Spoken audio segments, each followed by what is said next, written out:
Okay, picture this. You're on call, your pager goes off, and the labs are back. Your patient's creatinine has jumped. Uh-oh, their kidneys are in trouble. This, my friends, is acute kidney injury, or AKI, and it's probably one of the most common problems you're going to manage in the hospital. So let's get you ready with this essential 5-minute guide for the wards. And when I say it's common, I mean it is really common. Just look at this number. AKI affects more than half, over 50% of all patients in the ICU. So yeah, understanding this isn't just a nice to know, it's absolutely critical for taking good care of your patients. So here's our game plan. We're going to tackle this just like you would on the wards. First, what even is AKI? Then we'll cover your first moves when you suspect it. We'll break down the 3 big causes, look at some key injuries inside the kidney itself, and then wrap up with a solid management plan. Let's go. So, what exactly is acute kidney injury? Most of the time, there isn't some flashing red light above the patient's bed. The first alert, almost always, is just a number on a computer screen, a creatinine that's higher than it should be, telling you something's wrong. Okay, so at its very core, AKI is just that, a sudden, pretty sharp decline in how well the kidneys are working. But to make it official, to really call it AKI, we rely on a very specific set of rules. And here they are. These are the KDIGO criteria. That stands for Kidney Disease Improving Global Outcomes. Honestly, you need to know these cold. You can make the diagnosis with any one of these 3 things. A small but fast jump in creatinine of at least 0.3, a bigger increase of 1.5 times their baseline over a week, or if their urine output just tanks. All right, so the lab flags an AKI. You've got the alert. Now what?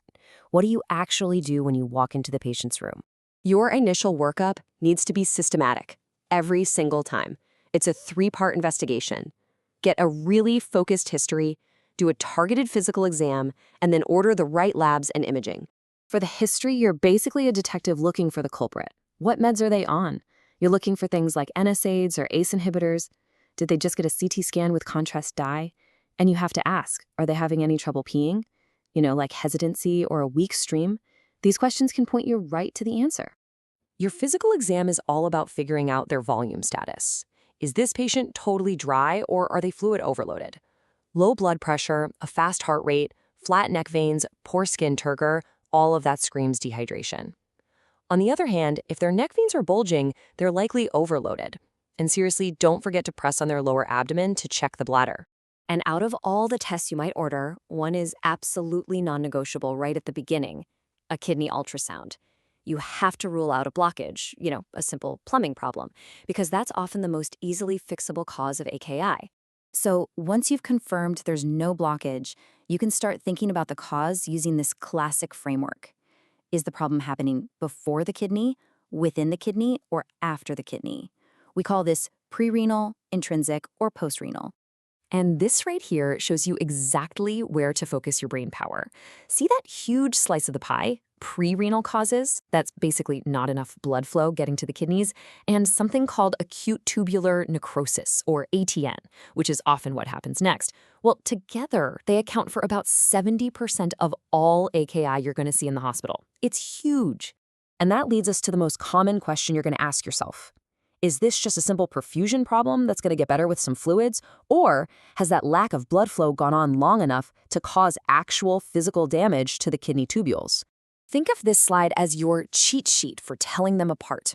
Look, in a pre-renal state, the kidney is thirsty. It is desperately trying to hold on to every last drop of sodium and water. So your BUN to creatinine ratio goes way up, and the sodium in the urine is super low. But in ATN, the tubules are damaged, they're leaky, they can't reabsorb anything. So everything, especially sodium, just spills right out into the urine. Okay, so we know how to spot a perfusion problem versus real tubular damage. Now let's zoom in on those intrinsic causes, when the problem is actually inside the kidney itself. So like we said, ATN is the #1 most common intrinsic cause of AKI. And it has this classic unmistakable sign when you look at the patient's urine under a microscope. And there it is. This is the money shot right here. These are muddy brown casts. And they are literally just clumps of dead, sloughed-off kidney tubule cells. If you see this in the urine sediment, it is game over. You have your diagnosis of ATN. It's a beautiful finding in a kind of morbid way. Another big intrinsic injury is acute interstitial nephritis, or AIN. And here's a pro tip for you. Forget the textbook triad of fever, rash, and eosinophils in the blood. You'll almost never see all three. The real key here is to be a drug detective. AIN is basically an allergic reaction inside the kidney, and it's often caused by super common meds like antibiotics and proton pump inhibitors. And finally, remember that sometimes the biggest clues for an intrinsic AKI aren't in the kidney at all. If your patient just had a cardiac cath or some other vascular procedure, and then you see these bright yellow spots in their retina, or they develop these really painful purple-blue toes, you've got to think about atheroembolic disease. That's where little cholesterol crystals have broken off and clogged up all the tiny blood vessels in the kidney. All right, we've worked through the diagnosis, we've figured out the likely cause. Now for the most important part. What are we actually going to do about it? Let's talk management. The approach is pretty logical and consistent for almost any cause. Number 1, treat the root cause. If they're septic, treat the sepsis. If they're dry, give them fluids. 2, stop any and all medications that could be hurting the kidneys. 3, get their fluid status and blood pressure optimized. And finally, provide supportive care and, this is crucial, make sure you adjust all their other medication doses for their new lower kidney function. But look, there are times when supportive care just isn't cutting it, and you need to escalate. This is the critical question you have to be able to answer in the middle of the night. When does my patient need dialysis? Like right now. And this slide right here, this is your safety net. These are the urgent reasons for renal replacement therapy, or RRT.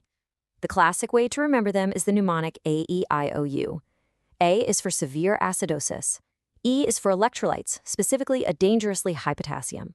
I is for certain intoxications or poisons. O is for overload, fluid overload that isn't getting better with diuretics. And U is for uremia, when the waste products build up and make the patient confused or cause inflammation around the heart. Any one of these means you're making an urgent call to nephrology. And finally, let's end with a crucial takeaway that goes way beyond the hospital doors. Surviving an episode of AKI isn't the end of the story.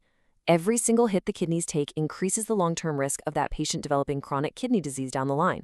So your job isn't over at discharge. Making sure these patients had close follow-up is absolutely essential to protect their kidneys for the future.